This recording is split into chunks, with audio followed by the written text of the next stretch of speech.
Bonjour à tous, dans l'essentiel éco, on parlera du télétravail qui va se poursuivre au-delà du 9 juin. La cité de la gastronomie de Tours n'est pas morte, la ville veut relancer le label, mais tout de suite direction le Loir-et-Cher pour une entreprise très sollicitée, CDM Lavoisier.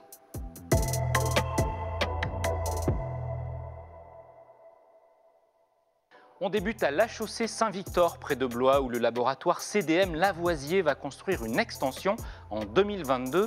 Cette entreprise a été soutenue par le plan de relance, 8,4 millions d'euros d'investissement au total, pour 1,2 million apportés par Bercy, le ministère des Entreprises, pour ce fabricant d'ampoules injectables stériles. Cet investissement va s'accompagner d'une quinzaine de créations de postes. Lavoisier emploie actuellement 125 personnes. Cette PME familiale ne participe pas directement à la production de vaccins anti-Covid, mais comme elle fabrique des ampoules de morphine et d'autres médicaments essentiels pour les blocs opératoires et les salles de réanimation, elle fait partie du grand élan de relocalisation en France des médicaments dits stratégiques.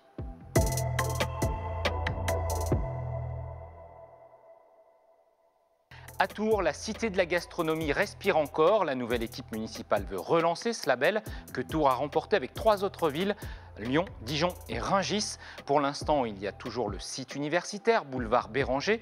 Le maire écologiste Emmanuel Denis veut associer les halles de Tours où il y aura des travaux en concertation avec les commerçants. Mais le grand projet immobilier d'ICAD est bien abandonné. Les halles devraient accueillir des ateliers de découverte des produits locaux, un incubateur pour les restaurants, une galerie d'exposition temporaire et puis une école de cuisine mode d'emploi du chef Thierry Marx est espérée dans le quartier du Sanitas. Pour l'instant, il s'agit de projets, il n'y a pas de budget en face. Seul le Conseil régional du Centre Val-de-Loire a promis un soutien d'1,2 million d'euros.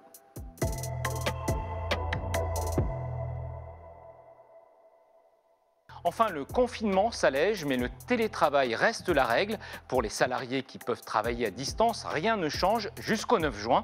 Et après, c'est pas la fête. Le gouvernement demande aux entreprises d'organiser un nouveau protocole sanitaire. L'objectif est bien sûr de réduire les interactions et donc les possibilités de contamination. Bref, les pots de départ ou les séminaires joyeux avec buffet et concerts, c'est pas pour tout de suite. À bientôt.